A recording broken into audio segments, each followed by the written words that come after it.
Hello, जय हिंद, नमस्कार दोस्तों। आप सभी का स्वागत है आपके अपने YouTube channel online GK free classes में।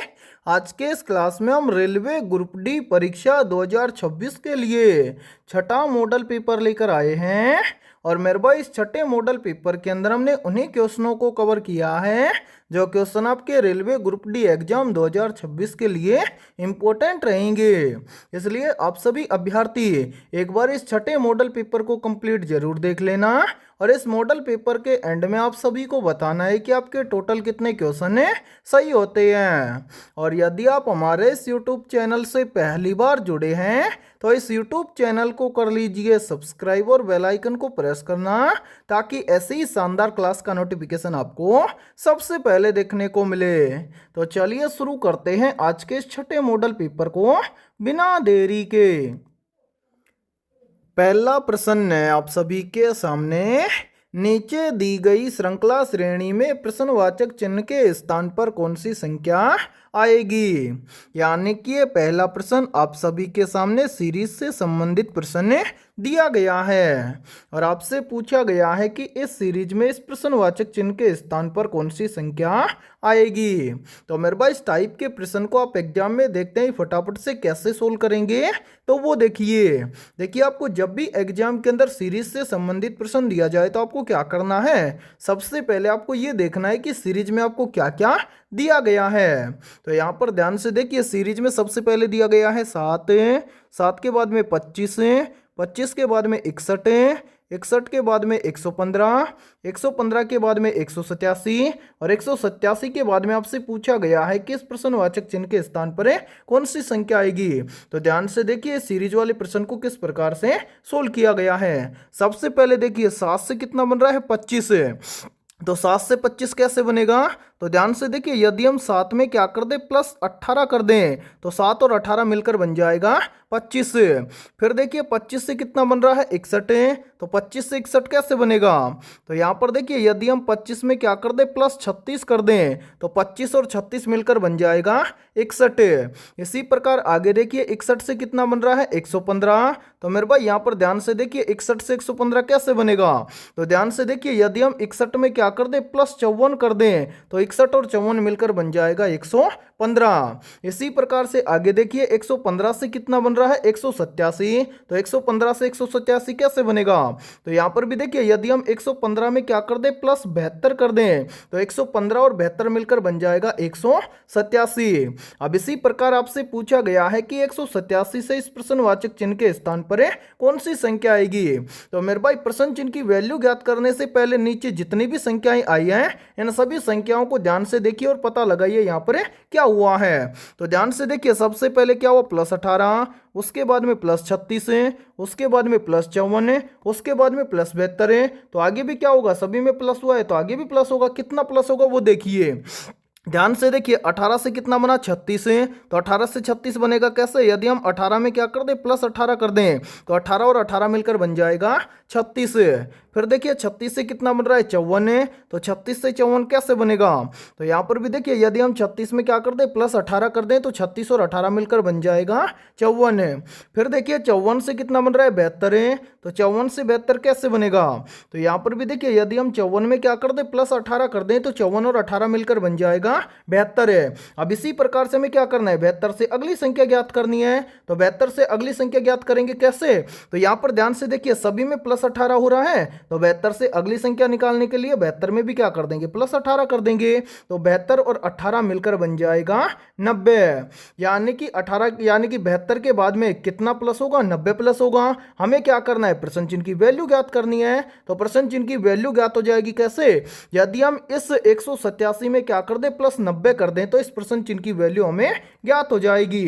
तो मेरे भाई यहाँ पर ध्यान से देखिए 187 के अंदर हम क्या करेंगे प्लस 90 करेंगे, तो 187 प्लस 90 कितना बन जाएगा 187 और 90 मिलकर बन जाएगा 277। यानी कि इस प्रश्नवाचक चिन्ह के स्थान पर संख्या भरी जाएगी 277। अब हमें देखना है कि संख्या 277 किसी ऑप्शन में दी गई है, तो आंसर है संख्या 277 में दी गई है ऑप्शन बी के अंदर है।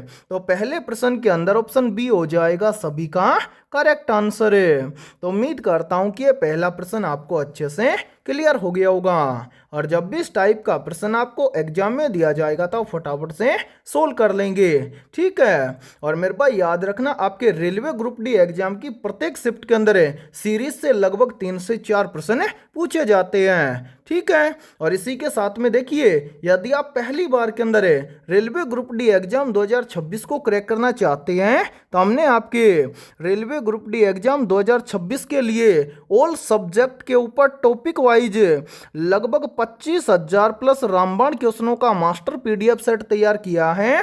और जो भी अभ्यर्थी ये कंप्लीट मास्टर पीडीएफ सेट लेना चाहता है वो हमारे इस व्हाट्सएप नंबर पर कांटेक्ट करके ले सकता है। व्हाट्सएप नंबर है 7374826893। ये हमारा व्हाट्सएप नंबर है। इस व्हाट्सएप नंबर पर आप कांटेक्ट करके इस कंप्लीट मास्टर पीडीएफ सेट को ले सकते हैं। और मेरे भाई इस कंप्लीट मास्टर पीडीएफ सेट की प्राइस हमने रखी है मात्र और मात्र 99 रुपए। यानी कि कंप्लीट मास्टर पीडीएफ सेट आपको मिलने वाला है मात्र और मात्र 99 रुपए की फीस के अंदर है। और मैं आप सभी को एक गारंटी के साथ में बोल रहा हूं, यदि आप एग्जाम से पहले इन 25,000 क्वेश्चनों को अच्छे से तैयार कर लेते हैं तो आप पहली बार के अंदर रेलवे ग्रुप डी एग्जाम 2026 को क्रैक कर जाएंगे। और इन 25,000 प्लस क्वेश्चनों में आपको क्या क्या मिलने वाला है तो ध्यान से देखिए। लगभग आपको 15,000 प्लस क्वेश्चन तो मिलेंगे जीके, जीएस और साइंस के, ठीक है। इसी के साथ में आपको लगभग 10,000 प्लस क्वेश्चन मिलेंगे किसके मेरे भाई, मैथमेटिक्स और रीजनिंग के। सभी क्वेश्चन आपको फुल सॉल्यूशन के साथ में मिलने वाले हैं। और यदि आप इन सभी क्वेश्चनों को अच्छे से तैयार कर लेते हैं तो इन क्वेश्चनों के अलावा एक भी क्वेश्चन एग्जाम के अंदर आपको बाहर देखने को नहीं मिलेगा, ठीक है। तो जो भी स्टूडेंट लेना चाहता है दिए गए व्हाट्सएप नंबर पर कॉन्टेक्ट करके ले सकता है, ठीक है। तो चलिए फिर अगला प्रश्न देखते हैं। दूसरा प्रश्न है आप सभी के सामने, नीचे दिए गए विकल्पों में से संबंधित संख्या को चुनिए। यानी कि ये दूसरा प्रश्न आप सभी के सामने नंबर एनालॉजी से संबंधित प्रश्न दिया गया है। और आपसे पूछा गया है कि इस प्रश्नवाचक चिन्ह के स्थान पर कौन सी संख्या आएगी। तो मेरे भाई इस टाइप के प्रश्न को आप एग्जाम में देखते ही फटाफट से कैसे सोल्व करेंगे तो वो देखिए, ध्यान से देखिए। जब भी इस टाइप का प्रश्न आपको एग्जाम में दिया जाए तो आपको क्या करना है, सबसे पहले आपको यहाँ पर पता करना है कि 32 से यहाँ पर 40 कैसे बना है। यानी कि जिस प्रकार से 32 से यहाँ पर 40 बना है उसी प्रकार से फिर हम यहाँ पर बताएंगे कि 60 से इस प्रश्नवाचक चिन्ह के स्थान पर कौन सी संख्या आएगी। तो यहाँ पर देखिए 90% स्टूडेंट यहाँ पर बोलेंगे कि सर हम इस प्रश्न को आसानी से सोल्व कर सकते हैं। कैसे, जैसे यहाँ पर हमें पता करना है कि 32 से यहाँ पर 40 कैसे बनेगा। तो 32 से 40 बन जाएगा कैसे, यदि हम 32 में क्या कर दें प्लस 8 कर दें तो 32 और 8 मिलकर बन जाएगा 40। सेम लॉजिक अप्लाई करेंगे किसके अंदर, 60 के अंदर, और इस प्रश्न चिन्ह की वैल्यू ज्ञात करेंगे। तो यहाँ पर भी हम क्या कर देंगे, 60 के अंदर प्लस 8 कर देंगे तो 60 और 8 मिलकर बन जाएगा 68। क्या किसी ऑप्शन के अंदर 68 दिया गया है? तो ध्यान से देखिए, किसी भी ऑप्शन के अंदर हमें 68 नहीं दिया गया है। यानी कि इस प्रश्न को हम इस लॉजिक के आधार पर सोल्व नहीं कर सकते हैं। तो ऐसी कंडीशन में हम क्या करेंगे, तो जब भी इस टाइप का प्रश्न एक लॉजिक से सोल्व ना हो तो आपको क्या करना है, दूसरा लॉजिक लगाना है। अब यहाँ पर ध्यान से समझिए कि इस प्रश्न को दूसरे लॉजिक के आधार पर किस प्रकार से सोल्व किया गया है। और मेरे पास ये प्रश्न आरआरबी ग्रुप डी एग्जाम 2022 के अंदर पूछा गया प्रश्न है। तो ध्यान से समझिए, इस प्रश्न को हम सोल्व करेंगे कैसे, हमें यहाँ पर पता करना है कि 32 से यहाँ पर 40 कैसे बना है। तो यहाँ पर 32 से 40 बनाने के लिए क्या किया गया है मेरे भाई, इस 32 को सबसे पहले क्या किया गया है, 4 से भाग किया गया है। तो ध्यान से देखिए, 32 को 4 से भाग करेंगे तो यहाँ पर आ जाएगा 8। 8 से 40 बनाने के लिए इस 8 का किया गया है 5 गुना। तो यहाँ पर बन जाएगा 8 पंजे 40। और ध्यान से देखिए 40 यहाँ पर आप सभी के सामने दिया भी गया है। अब यही सेम लॉजिक अप्लाई करेंगे 60 के अंदर और 60 से इस प्रश्न चिन्ह की वैल्यू ज्ञात करेंगे। तो करेंगे क्या, सबसे पहले तो 60 को क्या करेंगे 4 से भाग कर देंगे। तो यहाँ पर देखिए 60 को 4 से भाग करेंगे तो यहाँ पर आ जाएगा 15, और यहाँ पर हम क्या कर देंगे, जिस प्रकार से यहाँ पर 8 का क्या किया गया है 5 गुना, उसी प्रकार से यहाँ पर भी हम क्या कर देंगे 15 का कर देंगे 5 गुना। तो 15 का 5 गुना करेंगे तो बन जाएगा 15 5 75, यानी कि इस प्रश्नवाचक चिन्ह के स्थान पर संख्या भरी जाएगी 75। अब हमें देखना है कि संख्या 75 किसी ऑप्शन में दी गई है, तो आंसर है संख्या 75 में दी गई है ऑप्शन सी के अंदर है। तो दूसरे प्रश्न के अंदर ऑप्शन सी हो जाएगा सभी का करेक्ट आंसर है। तो उम्मीद करता हूं कि जब भी इस टाइप का प्रश्न आपको एग्जाम में दिया जाएगा तो फटाफट से सोल्व कर लेंगे। ठीक है, तो चलिए फिर अगला प्रश्न देखते हैं। तीसरा प्रश्न है आप सभी के सामने। एक कक्षा में रेनू की रैंक नीचे से 15वीं है। यदि कक्षा में 30 विद्यार्थी हैं तो ऊपर से उसकी रैंक कौन सी होगी। मेरे भाई ये तीसरा प्रश्न बहुत ही इंपॉर्टेंट प्रश्न है, और इस टाइप के प्रश्न आपके एग्जाम में बार बार रिपीट होते हैं। तो इस टाइप के प्रश्न को आप एग्जाम में देखते हैं फटाफट से कैसे सोल्व करेंगे, तो वो देखिए इस टाइप के प्रश्न को सोल्व करने के लिए एक छोटा सा फॉर्मूला है, और यदि ये फॉर्मूला आपको याद है तो इस टाइप के प्रश्न को आप एग्जाम में देखते हैं फटाफट से सोल्व कर लेंगे। फॉर्मूला क्या है, तो यहाँ पर ध्यान से देखिए मेरे भाई एक छोटा सा फॉर्मूला है। फॉर्मूला है टी बराबर है लेफ्ट प्लस राइट माइनस 1। ठीक है मेरे भाई, ये एक छोटा सा फॉर्मूला है। यहाँ पर टी का मतलब हो जाएगा टोटल है, एल का मतलब हो जाएगा लेफ्ट साइड, आर का मतलब हो जाएगा राइट साइड। ठीक है, अब यहाँ पर देखिए प्रश्न को आप ध्यान से पढ़िए। यहाँ पर देखिए प्रश्न में बोला गया है कि एक कक्षा में रेनू की रैंक नीचे से 15वीं है, यानी कि यहाँ पर देखिए ये कोई एक पंक्ति है, इसके अंदर रेनू नीचे से किस स्थान पर है या किस रैंक पर है, 15वीं रैंक पर है। ठीक है, और यहाँ पर देखिए आगे बोल रहा है कि यदि कक्षा में 30 विद्यार्थी हैं तो ऊपर से उसकी रैंक क्या होगी, यानी कि ऊपर से उसकी रैंक क्या होगी ये आपसे पूछा गया है। यानी कि यहां पर देखिए इसके अंदर है मेरे भाई, यहां पर ये तो हो जाएगी लेफ्ट साइड और ये हो जाएगी राइट साइड। ठीक है, अब यहां पर देखिए टी का मतलब टोटल विद्यार्थी कितने हैं 30 हैं, तो यहां पर टी के स्थान पर रख देंगे 30 हैं। उसके बाद में एल, यानी कि एल अपने से पूछा गया है लेफ्ट साइड में उसकी, यानी कि लेफ्ट, यानी कि ऊपर से उसकी रैंक कौन सी होगी ये अपने को ज्ञात करना है। यानी कि सीधी सी बात है एल ज्ञात करना है, प्लस क्या है आर दिया गया है यहाँ पर कितना मेरे भाई ध्यान से देखो 15, तो आर के स्थान पर रख देते हैं 15, फिर क्या है -1, तो यहाँ पर मैं कर दूंगा -1। अब इसी प्रकार से आप ध्यान से देखिए यहाँ पर देखिए यहाँ पर है 30, उसके बाद में इसको सोल्व करेंगे तो यहाँ पर एल है प्लस का 15 है माइनस का 1 है, तो 15 में से 1 चला जाएगा तो कितना बचेगा, प्लस का बच जाएगा 14। एल अपने को निकालना है, 14 इधर प्लस का इधर लेकर आएंगे तो हो जाएगा माइनस का। तो यहाँ पर ध्यान से देखिए 30 माइनस 14 बराबर एल। ठीक है मेरे भाई, अब यहाँ पर देखिए 30 में से 14 चला जाएगा तो कितना बचेगा, यहाँ पर बच जाएगा 16। इसके बराबर में क्या है एल, यानी कि एल की वैल्यू आ गई कितनी 16। यानी कि मेरे भाई जो रेनू है ये ऊपर से किस रैंक पर होगी, तो यानी कि यहाँ पर देखिए पूछा गया है कि ऊपर से उसकी रैंक कौन सी होगी, तो ऊपर से रेनू की रैंक होगी 16वीं। अब हमें देखना है कि 16वीं रैंक किसी ऑप्शन में दिया गया है, तो हाँ सर 16वीं रैंक हमें दिया गया है ऑप्शन सी के अंदर है। तो तीसरे प्रश्न के अंदर ऑप्शन सी हो जाएगा सभी का करेक्ट आंसर है। तो उम्मीद करता हूं कि जब भी इस टाइप का प्रश्न आपको एग्जाम में दिया जाएगा तो आप फटाफट से सोल्व कर लेंगे। ठीक है, तो चलिए फिर अगला प्रश्न देखते हैं। चौथा प्रश्न है आप सभी के सामने। एक निश्चित अक्षरांकीय कोड में PLATE को 45 और BLEAK को 13 लिखा जाता है, उसी कोड में PASTE को कैसे लिखा जाएगा। यानी कि ये चौथा प्रश्न आप सभी के सामने कोडिंग डिकोडिंग से संबंधित प्रश्न दिया गया है। तो मेरे भाई इस टाइप के कोडिंग डिकोडिंग वाले प्रश्न को आप एग्जाम में देखते हैं फटाफट से कैसे सोल्व करेंगे, तो वो देखिए इस टाइप के प्रश्न को एग्जाम में सोल्व करना बहुत ही आसान होता है। आसानी से कैसे सोल्व करेंगे, तो वो देखिए सबसे पहले तो आपको कंप्लीट अल्फाबेट लेटर नंबरिंग के साथ में याद होने चाहिए। उसके बाद में आपको क्या करना है, यहाँ पर आपको पता करना है कि PLATE को यहाँ पर 45 है कैसे लिखा गया है। फिर उसी प्रकार से आपको यहाँ पर पता करना है कि BLEAK को यहाँ पर 13 कैसे लिखा गया है।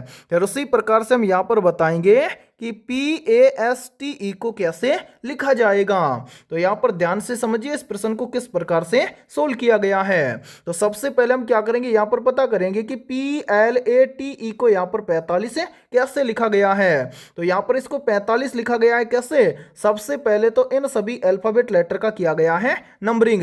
जैसे यहां पर देखिए P आता है कितने नंबर पर, 16 नंबर पर है। उसके बाद में क्या है L आता है कितने नंबर पर, 12 नंबर पर है। L के बाद में है A आता है 1 नंबर पर है। A के बाद में T आता है 20 नंबर पर है। T के बाद में क्या है E आता है 5 नंबर पर है। अब इन सभी को यहां पर क्या किया गया है, यहां पर किया गया है इन सभी को टोटल। ठीक है मेरे भाई, यहां पर इन सभी को टोटल करेंगे तो ध्यान से देखिए 16 और 12 मिलकर बन जाएगा यहाँ पर 28, 28 और 1 मिलकर बन जाएगा 29 है, 29 और 20 मिलकर बन जाएगा 49, 49 और 5 मिलकर बन जाएगा कितना मेरे भाई, यहाँ पर 49 और 5 मिलकर बन जाएगा 54। ठीक है, मैं यहाँ पर लिख देता हूँ 54। अब यहाँ पर आया है 54 और यहाँ पर लिखा गया है 45। कैसे, तो मेरे भाई यहाँ पर 54 की दोनों संख्याओं को आगे पीछे करके लिखा गया है, यानी कि जो लास्ट में है उसको पहले लिखा गया है और पहले उसको लिखा गया है लास्ट में। तो इस प्रकार से बन गया यहाँ पर 45 है। अब इसी प्रकार से हम यहाँ पर देखते हैं कि BLEAK को यहाँ पर 13 सेम इसी प्रकार से लिखा गया है क्या। तो यहाँ पर भी हम क्या करेंगे, सबसे पहले इन सभी अल्फाबेट लेटर का करेंगे नंबरिंग। तो ध्यान से देखिए पहला लेटर है B आता है कितने नंबर पर, 2 नंबर पर है। उसके बाद में है L आता है 12 नंबर पर है। L के बाद में क्या है E आता है 5 नंबर पर है। E के बाद में है A आता है 1 नंबर पर है। A के बाद में है K आता है 11 नंबर पर है। अब यहाँ पर इन सभी को टोटल करिए तो देखिए 2 और 12 मिलकर बन जाएगा 14, 14 और 5 मिलकर बन जाएगा कितना मेरे भाई 17, 17 और 1 मिलकर बन जाएगा 18, 18 और 11 मिलकर बन जाएगा 31। अब 31 के भी दोनों डिजिट यानी कि दोनों संख्याओं क्या कर देंगे, आपस में बदल कर लिखेंगे। पहली संख्या को लास्ट में और लास्ट की संख्या को पहले, तो 1 को लिखेंगे पहले और 3 को लिखेंगे बाद में, तो यहाँ पर बन गया 13। अब इसी प्रकार से हम आसानी से बता सकते हैं कि PASTE को कैसे लिखा जाएगा। तो सबसे पहले हम क्या करेंगे मेरे भाई, यहां पर ध्यान से देखिए इन सभी अल्फाबेट लेटर का करेंगे नंबरिंग। तो ध्यान से देखिए पहला लेटर है P आता है कितने नंबर पर, 16 नंबर पर है। इसके बाद में क्या है A आता है 1 नंबर पर है। A के बाद में है S आता है अल्फाबेट लेटर के अंदर 19 नंबर पर है। फिर उसके बाद में देखिए मेरे भाई आगे आप ध्यान से देखिए S के बाद में T आता है कितने नंबर पर है, 20 नंबर पर है। T के बाद में क्या है E आता है 5 नंबर पर है। इन सभी को यहाँ पर टोटल करेंगे तो ध्यान से देखिए मेरे भाई यहाँ पर देखिए 16 और 1 मिलकर बन जाएगा 17, 17 और 19 मिलकर बन जाएगा कितना मेरे भाई 17 और 19 मिलकर बन जाएगा 36, 36 और 20 मिलकर बन जाएगा कितना 56, 56 और 5 मिलकर बन जाएगा कितना 61 है। अब 61 की दोनों संख्याओं को आपस में क्या करेंगे, बदल कर लिखेंगे, यानी कि 6 को लिखेंगे बाद में और 1 को लिखेंगे पहले। तो यहाँ पर ध्यान से देखिए इसको 1 को लिखेंगे पहले और 6 को लिखेंगे बाद में, यानी कि PASTE इसको लिखा जाएगा 16। अब हमें देखना है कि 16 किसी ऑप्शन में दिया गया है, तो आंसर 16 हमें दिया गया है ऑप्शन है बी के अंदर है। तो चौथे प्रश्न के अंदर ऑप्शन बी हो जाएगा सभी का करेक्ट आंसर है। तो उम्मीद करता हूं कि जब भी आपको एग्जाम के अंदर है कोडिंग डिकोडिंग से संबंधित प्रश्न दिया जाएगा तो आप फटाफट से सोल्व कर लेंगे। ठीक है, तो चलिए फिर अगला प्रश्न देखते हैं। पांचवा प्रश्न है आप सभी के सामने, उस वैनारेख का चयन करें जो दिए गए वर्गों के बीच संबंध को सर्वोत्तम रूप से दर्शाता है। यानी कि ये पांचवा प्रश्न आप सभी के सामने वेन डायग्राम से संबंधित प्रश्न दिया गया है और आपसे पूछा गया है कि पक्षी, मछली और मुर्गा इन तीनों शब्दों के लिए सर्वोत्तम वेन डायग्राम किस प्रकार का बनेगा। तो जब भी इस टाइप का प्रश्न आपको एग्जाम में दिया जाएगा तो आप मात्र 2 से 3 सेकंड में कैसे सोल्व करेंगे, तो वो देखिए आपको जब भी एग्जाम के अंदर है वेन डायग्राम से संबंधित प्रश्न दिया जाए तो आपको क्या करना है, सबसे पहले जिन शब्दों से आपको वेन डायग्राम तैयार करना है उन शब्दों के बीच में आपको देखना है रिलेशन। जैसे यहां पर देखिए सबसे पहले हम रिलेशन देखेंगे पक्षी और मछली के बीच में, तो क्या पक्षी और मछली के बीच में कोई रिलेशन है, तो नहीं सर, पक्षी और मछली के बीच में कोई भी रिलेशन नहीं है। इसी प्रकार से हम क्या करेंगे, मछली और मुर्गा इन दोनों के बीच में रिलेशन देखेंगे, तो क्या मछली और मुर्गा इन दोनों के बीच में कोई रिलेशन है, तो नहीं सर, मछली और मुर्गा के बीच में भी कोई रिलेशन नहीं है। अब इसी प्रकार से हम क्या करेंगे मेरे भाई, यहां पर हम पक्षी और मुर्गा के बीच में रिलेशन देखेंगे तो क्या पक्षी और मुर्गा इन दोनों के बीच में कोई रिलेशन है? तो हाँ सर, पक्षी और मुर्गा के बीच में रिलेशन है। क्या रिलेशन है? जो पक्षी है यानी कि जो मुर्गा है ये आता है किसकी श्रेणी में? पक्षी की श्रेणी में। तो इस प्रकार से हम क्या करेंगे, पहला आरेख बनाएंगे किसके लिए? पक्षी के लिए। तो ध्यान से देखिए, यहां पर पहला आरेख हो जाएगा किसके लिए? पक्षी के लिए। अब इसी प्रकार से देखिए, पक्षी की श्रेणी में कौन आता है? मुर्गा। तो मुर्गा आ जाएगा किसके अंदर? यानी कि मुर्गा का आरेख आ जाएगा पक्षी के अंदर है। इसी प्रकार से क्या है, तीसरा शब्द बच गया मछली। तो मछली का रिलेशन ना ही तो किसके साथ में है? पक्षी के साथ में, और ना ही है मुर्गा के साथ में। तो इन दोनों से अलग आरेख हो जाएगा किसका? मछली का। यानी कि पक्षी, मछली और मुर्गा, इन तीनों शब्दों के लिए 100% सही वेन डायग्राम बनेगा इस प्रकार का। अब आपको देखना है कि इस प्रकार का वेन डायग्राम किसी ऑप्शन में दिया गया है। तो हाँ सर, इस प्रकार का वेन डायग्राम हमें दिया गया है ऑप्शन डी के अंदर है। तो पांचवें प्रश्न के अंदर ऑप्शन डी हो जाएगा सभी का करेक्ट आंसर है। तो उम्मीद करता हूं कि जब भी इस टाइप का प्रश्न आपको एग्जाम में दिया जाएगा तो फटाफट से सोल्व कर लेंगे, ठीक है। और इस क्लास के अंदर आपको एंड तक बने रहना है, क्योंकि इस क्लास के अंदर हमने बहुत ही शानदार और इंपॉर्टेंट क्वेश्चनों को कवर किया है, ठीक है। तो चलिए फिर अगला प्रश्न देखते हैं। छठा प्रश्न है आप सभी के सामने, दही का जमना कौन सी प्रक्रिया है? या फिर देखिए, इसी प्रश्न को एग्जाम के अंदर घुमाकर ऐसे भी पूछ लिया जाता है। प्रश्न पूछा जाता है कि दही का जमना किस अभिक्रिया का उदाहरण है? तो यहाँ पर देखिए, इन चारों में से करेक्ट आंसर हो जाएगा सभी का ऑप्शन है बी। दही का जमना रासायनिक अभिक्रिया का एक उदाहरण है। तो छठे प्रश्न के अंदर करेक्ट आंसर हो जाएगा सभी का ऑप्शन है बी। तो चलिए फिर अगला प्रश्न देखते हैं। सातवां प्रश्न है आप सभी के सामने, शुष्क सेल में कैथोड का कार्य कौन करता है? ऑप्शन ए तांबे की छड़ें, ऑप्शन बी है जस्ते की छड़ें, ऑप्शन सी है ग्रेफाइट की छड़ें, और ऑप्शन डी है लोहे की छड़ें। तो यहाँ पर देखिए, इन चारों में से करेक्ट आंसर हो जाएगा सभी का ऑप्शन है सी। शुष्क सेल में कैथोड का कार्य करता है ग्रेफाइट छड़ें, या फिर हम बोल सकते हैं कि शुष्क सेल में कैथोड का कार्य करता है ग्रेफाइट का छड़ें। तो सातवें प्रश्न के अंदर करेक्ट आंसर हो जाएगा सभी का ऑप्शन है सी। और मेरे भाई, ये प्रश्न बहुत ही इंपॉर्टेंट प्रश्न है। चाहे तो आप इस प्रश्न का स्क्रीनशॉट भी ले सकते हैं, या फिर आप इस प्रश्न को अपनी नोटबुक के अंदर आप नोट भी कर सकते हैं, ठीक है। तो चलिए फिर अगला प्रश्न देखते हैं। आठवां प्रश्न है आप सभी के सामने, किस रोग के प्रतिरोध के लिए BCG का टीका दिया जाता है? तो यहाँ पर देखिए, इन चारों में से करेक्ट आंसर हो जाएगा सभी का ऑप्शन है बी। टीबी रोग के प्रतिरोध के लिए BCG का टीका दिया जाता है। तो आठवें प्रश्न के अंदर करेक्ट आंसर हो जाएगा सभी का ऑप्शन है बी। तो चलिए फिर अगला प्रश्न देखते हैं। नौवां प्रश्न है आप सभी के सामने, स्त्री और बच्चों की आवाज तीखी होने का क्या कारण है? ऑप्शन ए है उच्चावर्ती, ऑप्शन बी है निम्नावर्ती, ऑप्शन सी है उच्चायाम, और ऑप्शन डी है निम्नायाम। तो यहाँ पर देखिए, इन चारों में से करेक्ट आंसर हो जाएगा सभी का ऑप्शन है ए। स्त्री और बच्चों की आवाज तीखी होने का कारण है उच्चावर्ती।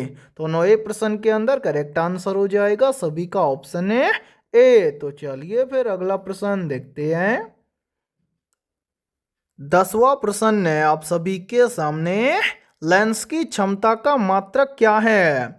मेरे भाई, वेरी वेरी इंपॉर्टेंट प्रश्न है ये, और ये प्रश्न रेलवे ग्रुप डी एग्जाम 2025 के अंदर पूछा गया प्रश्न है। तो जल्दी से बताइए, इन चारों में से करेक्ट आंसर क्या होगा? आप सभी से पूछा गया है कि लेंस की क्षमता का मात्रक क्या है। तो यहाँ पर देखिए, इन चारों में से करेक्ट आंसर हो जाएगा सभी का ऑप्शन है बी।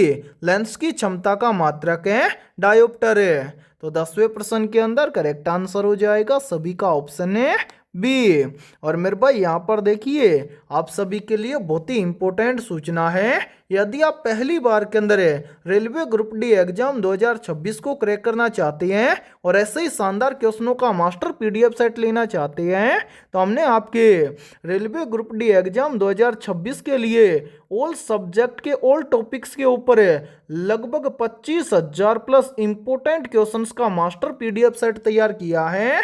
और जो भी अभ्यर्थी ये कंप्लीट मास्टर पीडीएफ सेट लेना चाहते हैं वो सभी अभ्यर्थी हमारे इस व्हाट्सएप नंबर पर कांटेक्ट करके ले सकते हैं। व्हाट्सएप नंबर है 7374826893। ये हमारा व्हाट्सएप नंबर है। इस व्हाट्सएप नंबर पर आप कांटेक्ट करके इस कंप्लीट मास्टर पीडीएफ सेट को ले सकते हैं। और मेरे भाई इस कंप्लीट मास्टर पीडीएफ सेट की प्राइस हमने रखी है मात्र और मात्र 99 रुपये। यानी कि ये कंप्लीट मास्टर पीडीएफ सेट आपको मिलने वाला है मात्र और मात्र 99 रुपये की फीस के अंदर है। और मैं आप सभी को एक गारंटी के साथ में बोल रहा हूँ, यदि आप एग्जाम से पहले इन 25,000 प्लस क्वेश्चनों को अच्छे से तैयार कर लेते हैं तो आप पहली बार के अंदर रेलवे ग्रुप डी एग्जाम 2026 को क्रैक कर जाएंगे। क्योंकि इन सभी क्वेश्चनों में से एक भी क्वेश्चन आपको बाहर देखने को नहीं मिलेगा। सभी क्वेश्चन आपको फुल सॉल्यूशन के साथ में मिलने वाले हैं। ठीक है, तो जो भी स्टूडेंट लेना चाहता है दिए गए व्हाट्सएप नंबर पर कांटेक्ट करके ले सकता है और एग्जाम से पहले अपनी कंप्लीट तैयारी को मजबूत बना सकता है। ठीक है, तो चलिए फिर अगला प्रश्न देखते हैं। 11वां प्रश्न है आप सभी के सामने, गुब्बारे में कौन सी गैस प्रयोग की जाती है? तो यहाँ पर देखिए इन चारों में से करेक्ट आंसर हो जाएगा सभी का ऑप्शन है सी, गुब्बारे में हीलियम गैस प्रयोग की जाती है। तो 11वें प्रश्न के अंदर करेक्ट आंसर हो जाएगा सभी का ऑप्शन है सी। तो चलिए फिर अगला प्रश्न देखते हैं। 12वां प्रश्न है आप सभी के सामने, ऑप्टिकल फाइबर किसका बना होता है? ऑप्शन ए है रेसे का, ऑप्शन बी है कांच का, ऑप्शन सी है तांबे का और ऑप्शन डी है प्लास्टिक का।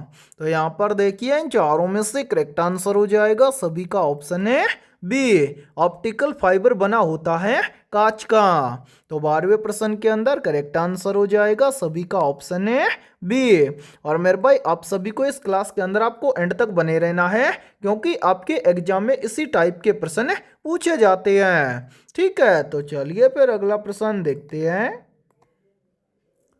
13वां प्रश्न है आप सभी के सामने, शरीर में हीमोग्लोबिन का मुख्य कार्य क्या है? या फिर देखिए इसी प्रश्न को एग्जाम के अंदर घुमाकर ऐसे भी पूछ लिया जाता है। प्रश्न पूछा जाता है कि मानव शरीर में हीमोग्लोबिन का मुख्य कार्य क्या होता है? तो यहाँ पर देखिए इन चारों में से करेक्ट आंसर हो जाएगा सभी का ऑप्शन है सी, शरीर में हीमोग्लोबिन का मुख्य कार्य होता है ऑक्सीजन का परिवहन करना। तो 13वें प्रश्न के अंदर करेक्ट आंसर हो जाएगा सभी का ऑप्शन है सी। तो चलिए फिर अगला प्रश्न देखते हैं। 14वां प्रश्न है आप सभी के सामने, चंद्रमा से पृथ्वी तक प्रकाश आने में लगभग कितना समय लगता है?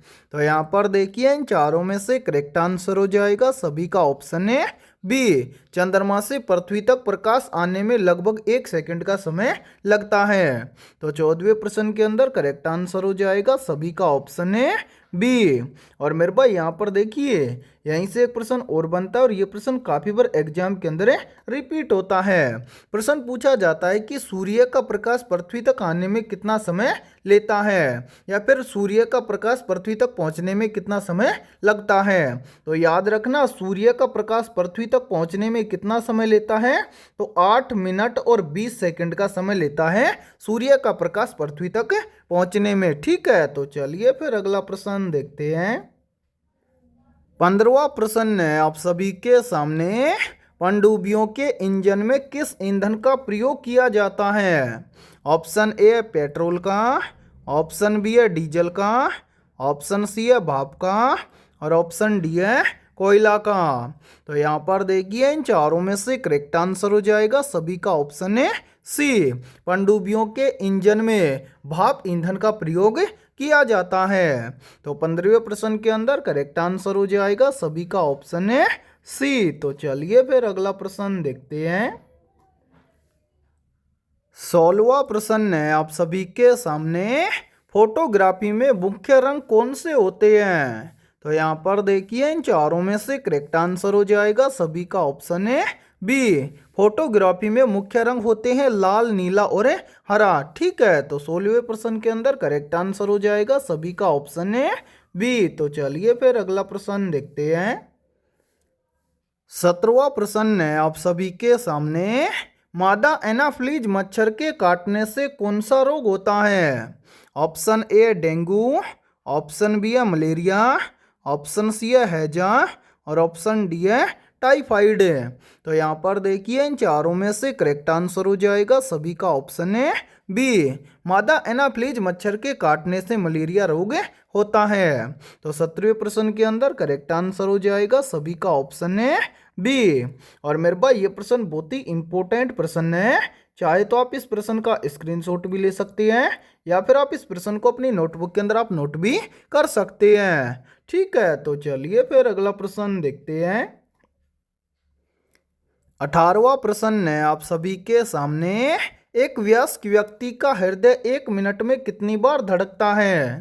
तो यहाँ पर देखिए इन चारों में से करेक्ट आंसर हो जाएगा सभी का ऑप्शन है बी। एक वयस्क व्यक्ति का हृदय 1 मिनट में लगभग 72 बार धड़कता है। तो 18वें प्रश्न के अंदर करेक्ट आंसर हो जाएगा सभी का ऑप्शन है बी। तो चलिए फिर अगला प्रश्न देखते हैं। 19वां प्रश्न है आप सभी के सामने। सूर्य से प्रकाश को पृथ्वी तक पहुंचने में लगभग कितना समय लगता है? तो यहाँ पर देखिए मैंने जस्ट अभी आपको पीछे बताया था कि सूर्य से प्रकाश को पृथ्वी तक पहुंचने में लगभग कितना समय लगता है? 8 मिनट 20 सेकंड का। तो 19वें प्रश्न के अंदर करेक्ट आंसर हो जाएगा सभी का ऑप्शन है सी। तो चलिए फिर अगला प्रश्न देखते हैं। 20वां प्रश्न है आप सभी के सामने। नर और मादा युग्मक के संयोजक को क्या कहते हैं? तो यहाँ पर देखिए इन चारों में से करेक्ट आंसर हो जाएगा सभी का ऑप्शन है बी। नर और मादा युग्मक के संयोजक को कहा जाता है निषेचन। तो 20वें प्रश्न के अंदर करेक्ट आंसर हो जाएगा सभी का ऑप्शन है बी। और मेरे भाई यहाँ पर ध्यान से देखिए, यदि आप पहली बार के अंदर रेलवे ग्रुप डी एग्जाम 2026 को क्रैक करना चाहते हैं तो हमने आपके रेलवे ग्रुप डी एग्जाम 2026 के लिए ऑल सब्जेक्ट के ऊपर लगभग 25,000 प्लस मोस्ट इंपोर्टेंट क्वेश्चंस का मास्टर पीडीएफ सेट तैयार किया है। और जो भी अभ्यर्थी कंप्लीट मास्टर पीडीएफ सेट लेना चाहते हैं तो वो सभी अभ्यर्थी हमारे इस व्हाट्सएप नंबर पर कांटेक्ट करके ले सकते हैं। व्हाट्सएप नंबर है 7374826893। ये हमारा व्हाट्सएप नंबर है। इस व्हाट्सएप नंबर पर आप कांटेक्ट करके इस कंप्लीट मास्टर पीडीएफ सेट को ले सकते हैं। और इस कंप्लीट मास्टर पीडीएफ सेट की प्राइस हमने रखी है मात्र और मात्र 99 रुपये। यानी कि कंप्लीट मास्टर पीडीएफ सेट आपको मिलने वाला है मात्र और मात्र 99 रुपये की फीस के अंदर है। और मैं आप सभी को एक गारंटी के साथ में बोल रहा हूँ, यदि आप रेलवे ग्रुप डी एग्जाम 2026 से पहले इन 25,000 प्रश्नों को अच्छे से तैयार कर लेते हैं तो आप पहली बार के अंदर रेलवे ग्रुप डी एग्जाम 2026 को क्रैक कर जाएंगे। और सभी क्वेश्चन आपको फुल सॉल्यूशन के साथ में मिलने वाले हैं। ठीक है, तो फिर मिलते हैं ऐसे ही बेहतरीन और शानदार क्वेश्चनों के साथ सुबह 7 बजे। ठीक है।